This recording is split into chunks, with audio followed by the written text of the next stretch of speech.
ஓம் சாய்ராம். என் அன்பு செல்லுமே, என்னுடைய அழகான தங்கமே, உன்னுடைய வாழ்க்கையில் சமீப காலமாகவே உனக்கு எல்லா விஷயத்திலேயுமே தடங்கள், தடுமாற்றங்கள், பணம் வந்தாலும் அதை உன்னால் சேர்க்க முடியாமல் தீய விஷயத்திற்கு அது போவதும், உடல்நிலைக்கு சரியில்லாமல் அதற்காக செலவு செய்வதும், மற்றவர்கள் கேட்கிறார்கள் அவர்களுக்கு முடியாத நிலைமை என்று அவர்களுக்கு உதவி செய்வதும், இப்படியே பணங்கள் ஆனது உனக்கு கைக்கு வருகிறது தவிர ஆனால் திடீரென்று எங்கு போவது என்று தெரியாமல் பறக்கிறது.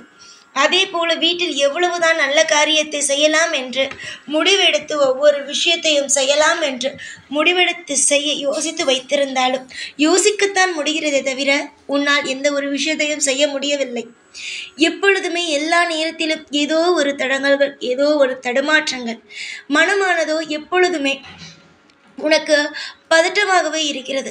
இதையெல்லாம் பார்க்கும் பொழுது உனக்கு என்னதான் ஆனது, எதற்குத்தான் இப்படி நடக்கிறது, ஒரு விஷயமுமே புரியவில்லையே. நான் என்னென்னமோ நினச்சி வாழ்க்கையை துவங்கினோம், ஆனால் திடீரென்று இவ்வளவு சறுக்கல் வருவதற்கும் இந்த அளவுக்கு மனதில் குழப்பங்கள் வருவதற்கும் என்னத்தான் காரணம் என்று நமக்கு புரியவே இல்லையே என்று நீ நினைத்து அளவுக்கு மீறி கஷ்டப்படுகிறாய். உன்னுடைய மனநிலைமையானது நிலையாகவே இல்லை, எல்லா நேரத்திலும் குழப்பமாக இருக்கிறது. உன்னுடைய குழப்பத்தையும் உன்னுடைய கண்ணீரையும் பார்த்து இது அனைத்திற்கும் நிச்சயமாக ஒரு நல்ல முடிவை சொல்லியே ஆக வேண்டும். இல்லை என்றால் இந்த பிள்ளையுடைய மனமானது கவலைப்படும், கஷ்டப்படும் என்பதற்காகவே நான் ஓடோடி வந்துவிட்டேன். உன்னுடைய வாழ்க்கையில் நீ நிறைய நேரம் நீ கஷ்டப்பட்டாய். ஒவ்வொரு நேரமும் நீ கஷ்டப்படாத நாளே அல்ல. ஒவ்வொரு நேரமும் யோசித்து யோசித்து யோசித்து இது நடக்குமோ அது நடக்குமோ என்று நீ கவலைப்பட்டாய். அந்த அனைத்து கவலைகளையும் உன்னுடைய வாழ்க்கையிலிருந்து எடுத்து சந்தோஷம் என்ற ஒன்று உன்னுடைய வாழ்க்கையில் கொடுக்கலாம். நீ இதற்கு மேல் கவலைப்படாதே. இந்த ஒரு செடி உன்னுடைய வீட்டுக்குள் வந்ததிலிருந்து தான் இது நடக்கிறது என்று சொல்வதற்காக வந்தேன். சில நேரத்தில் உன்னுடைய வீட்டில் பொருட்களானது திசை மாறி இருக்கும். அப்பொழுது எல்லாம் நான் உனக்கு சொல்லி அதெல்லாம் நீ மாற்றி வைத்து உன்னுடைய வாழ்க்கையில் நீ சில மாற்றங்களை பார்த்திருக்கிறாய். ஆனால் அழகு அழகு என்று சொல்லி சில செடிகளை அழகுக்காக வாங்கி வைக்கிறீர்கள். அதுதான் உங்களுடைய வாழ்க்கையில் மிகப்பெரிய ஒரு விஷயமாகவே ஆகிவிடுகிறது. சமீப காலத்தில் உனக்கு செடிகள் மீது அதிகமான ஆசைகள் வந்தது. வீடு முழுவதும் பச்சை பச்சை என்று பசுமையான ஒரு விஷயத்தை உருவாக்க வேண்டும் என்று உனக்கு தோன்றியது. ஆனால் வீட்டு வாசலுக்கு நேராக எந்த செடி வைக்கலாம், எந்த செடி வைக்கக்கூடாது என்று இன்றுமே நீ புரிந்து கொள்ளவில்லை. அதனால்தான் இவ்வளவு குழப்பங்களும் வாழ்க்கையில் நடக்கிறது. சரியா? ஒவ்வொரு விஷயத்தையும் புரிந்து கொள்ளுங்கள். ஒவ்வொரு செடியும் வைக்கிறீர்கள் என்றால் அதுக்கு ஒவ்வொரு தன்மை உண்டு. முக்கியமாக சொல்ல போனால் இப்பொழுது ஒரு துளசி செடி இருக்கிறது என்றால் அது எதற்கு உபயோகப்படுத்துவார்கள்? அது லக்ஷ்மி தேவி, அதற்கு பிறகு அது சளி தொந்தரவு, இந்த மாதிரியான உடல்நிலைக்கு அது உண்டு. அதே போல செம்பருத்தி எதற்கு உபயோகப்படுத்துவீர்கள்? இது மாதிரி ஒவ்வொரு செடிக்கும் ஒவ்வொரு தன்மைகள் உண்டு. எல்லா செடிகளுமே எல்லா நல்ல விஷயத்தையும் ஈர்க்காது. சில செடிகள் கெட்ட விஷயத்தையும் ஈர்த்து கொடுக்கும்.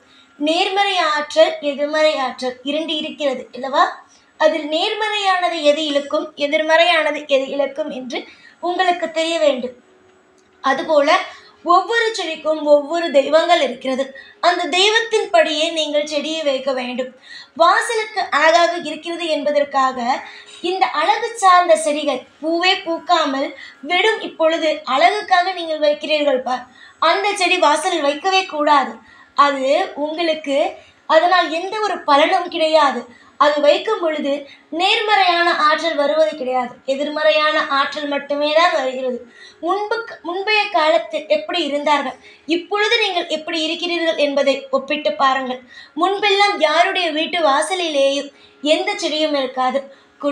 கொல்லைப்புறத்தில் தான் அனைத்து செடிகளும் இருக்கும். முக்கியமாக அழகு சார்ந்த எந்த செடியுமே அப்பொழுது கிடையாது. அப்பொழுது எதெல்லாம் அவர்களுக்கு இருந்தது? உடம்பில் சீக்கு பிணிகள் இருந்ததா? இல்லை. அதே போல செல்வங்கள் இருந்தது. பழைய காலத்தில் இந்த பாத்திரம் வைத்திருந்தார்கள், இப்பொழுது இந்த பாத்திரம் மாறிவிட்டார்கள் என்று ஒப்பிட்டு பார்க்கும் நீங்கள் இதையும் ஒப்பிட்டு பாருங்கள். புரிகிறதா? அம்மா, உன்னுடைய வாழ்க்கையில் எது நல்லது எது கெட்டது என்று நீ புரிந்து கொள்ள வேண்டும். அதற்கு நான் சொல்ல வேண்டும். நீ இப்பொழுது ரொம்ப மாறிவிட்டாய். முன்பு என்ன செய்தார்கள், முன்பு என்ன மாதிரியான சாப்பாடு சாப்பிட்டார்கள், இப்பொழுது எப்படி சாப்பிடுகிறார்கள் என்று ஒப்பிட்டு பார்த்து பழைய காலத்தில் என்ன சாப்பிட்டார்களோ அதை இப்பொழுது உன்னுடைய வீட்டில் செய்கிறாய். சரியா? சுத்தமான காய்கறியை சாப்பிட வேண்டும், சுத்தமாக இருக்க வேண்டும், சுத்தமாக வீடை வைத்துக்கொள்ள வேண்டும், இப்படி யோசிக்கிறார். அதே போலதான் முன்பு இருந்தவர்கள் வாசலில் எந்த செடியும் வைத்திருக்க மாட்டார்கள். இப்பொழுது நீங்கள் வாசலில் அதிகமான செடியை வைக்கிறீர்கள். செடியை வைக்கலாம், ஆனால் எந்த செடியை வைக்க வேண்டும் என்பது இருக்கிறது. பூ பூக்கும் செடிகள் வைக்கலாம். புரிகிறதா? செம்பருத்தி, மல்லிகைப்பூ, இது மாதிரி பூ பூக்கும் செடிகளை வாசலில் வைக்கலாம். மருந்துக்கு உபயோகப்படுத்தும் செடி, அதாவது துளசி, வெற்றிலை, இந்த மாதிரி பிரண்டை, இந்த மாதிரி சில செடிகள் இருக்கிறதல்லவா, மருத்துவத்திற்காகவே அந்த செடிகளை கொல்லை பக்கம்தான் வைக்க வேண்டும். முக்கியமாக சோற்றுக்கற்றாழை, இந்த மாதிரி முள் செடிகள், கள்ளி செடிகள் நீங்கள் கந்திஷ்டி என்று கட்டுகிறீர்கள். ஆனால் அது எதிர்மறை ஆற்றலை கொண்டு வந்து தரக்கூடியது. நீங்கள் நினைக்கிறீர்கள் வீட்டில் இருக்கும் கந்திஷ்டியை போக்குவதற்காக வைக்கிறீர்கள் என்று. இல்லவே இல்லை, அது இல்லை. தயவு செய்து அதை உங்களுடைய வீட்டு வாசலில் வைக்காமல் கொல்லைப்புறத்தில் வைத்துக் கொள்ளுங்கள். வைக்கக்கூடாது என்று இருக்கிறது. முச்செடிகளை உங்களுடைய மனையில் வைக்கக்கூடாது. சொல்லப்போனால் சோற்றுக்கற்றாழையும் ஒரு முள்செடி தான். அதில் முள் இருக்கும் அல்லவா, நுனிக்கு நுனி. அந்த முள்செடியையும் உங்களுடைய மனையில் வைக்கக்கூடாது. அதுபோல கந்திஷ்டி தானே, கந்திஷ்டி செடியில் முட்கள் இருக்கும், அதையும் மனையில் வைக்கக்கூடாது. எந்த ஒரு செடி முள்ளோடு இருக்கிறதோ அது உங்களுடைய வீட்டு மனையில் வைக்கக்கூடாது. தொட்டியில் வைத்து அதை கொல்லைப்புறத்தில் வைக்கலாம். கொடி, எந்த கொடியையும் சரிதான் உங்கள் வீட்டு வாசலில் வைக்கக்கூடாது. கொடி என்பது யார்? கேது. கேது வந்தால் என்னென்ன செய்வார் என்பது உங்களுக்கு தெரியும். அதனால் வாசலில் எந்த செடியும் வைக்காதீர்கள். முக்கியமாக துளசியை வைக்கிறேன் என்று சொல்லி துளசியும் வைக்க வேண்டாம். கொல்லைப்புறத்தில் வைத்தால்தான் துளசிக்கு தனியான சக்திகள் வரும். அதே போலதான் எல்லா விஷயமும். வாசலில் முக்கியமாக வாசலுக்கு எதிர்த்தாப்புல தெய்வம் வரும் பொழுது எந்த ஒரு செடியும் இல்லாமல் இருப்பதே நல்லதாக இருக்கும். யோசித்து பாருங்கள். முன்பைய காலத்தில் எப்படி இருந்தார்கள் என்று பேசும் நீங்கள், முன்பைய காலத்தில் வீட்டு வாசலில் எந்த செடி இருந்தது என்பதை யோசித்து பாருங்கள். யோசித்து ஒவ்வொரு விஷயத்தையும் செயல்படுங்கள். அதுதான் உங்களுடைய வாழ்க்கையில் மிக மிக மிக சிறந்த ஒன்றாக இருக்கும். எந்த ஒரு நிலையிலும் நான் யாருக்கும் தவறான வழியை காட்ட மாட்டேன். தவறான பாதையை எப்பொழுதும் நான் யாருக்கும் சொல்லியும் கொடுக்க மாட்டேன். உங்களுடைய வாழ்க்கையில் உங்களுக்கு இவ்வளவு தூரம் உட்கார்ந்து பேசுகிறேன் என்றால் நீங்கள் என்னுடைய பிள்ளைகள். உங்களுடைய வீட்டில் நான் இருக்கிறேன். நான் மட்டுமே இருக்க வேண்டுமா, இல்லை அனைத்து தெய்வங்களும் வர வேண்டுமா? பணத்தை கொடுக்க நான் தயாராக இருக்கிறேன். ஆனால் பணமானது உன்னுடைய வீட்டில் தங்க வேண்டும் தானே? அப்படி இருக்கும் பொழுது சம்பளம் வாங்கிவிட்டு நேராக வீட்டுக்குள் தான் வருகிறீர்கள். அது வீட்டுக்குள் வரும் பொழுது லக்ஷ்மி தான் சம்பளமானது நிலையாக இருக்க வேண்டும். அப்பொழுது என்ன செய்ய வேண்டும்? வாசலில் என்னென்ன இருக்கிறது என்பதை பார்த்து எடுத்து விடுங்கள். நான் சொன்ன செடிகள் எல்லாம் உங்கள் வீட்டில் இருக்கும் பொழுது தயவு செய்து அதை எடுத்து விடுங்கள். உங்களுடைய வாழ்க்கையில் மாற்றங்களை நீங்களே பார்ப்பீர்கள். எந்த ஒரு நிலையிலும் எதையும் கண்டு அஞ்சாதீர்கள்.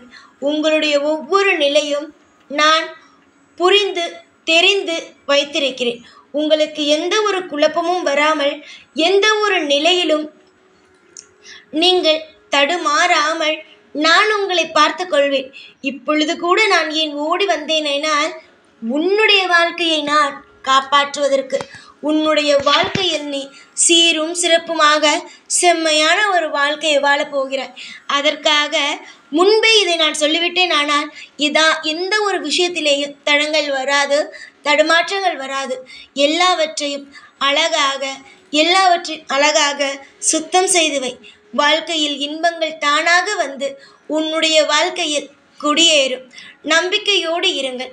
சதா சர்வகாலமும் உங்களுக்கு என்னென்னலாம் செய்து உங்களை நிம்மதியாக வாழ வைக்க வேண்டுமோ அனைத்து விதத்திலும் உங்களுக்கான உதவிகளை கட்டாயமாக செய்து உங்களை ஒவ்வொரு முறையும் நானே வாழ வைப்பேன்.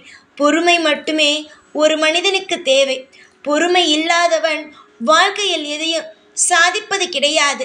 பொறுமையோடு இருங்கள், நம்பிக்கையோடு இருங்கள். நீங்கள் வணங்கும் தெய்வத்தை முதலில் நம்புங்கள்.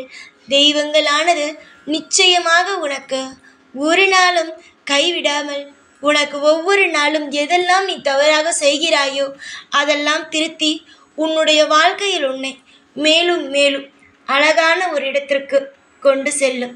புரிந்து கொள், தெரிந்து கொள். எல்லாவற்றுக்கும் நானே பொறுப்பு. எப்பொழுதும் எல்லா நாளும் உன் கூடவே இருந்து வாழ வைப்பேன். இந்த சாய்நான். ஓம் சாய்ராம்.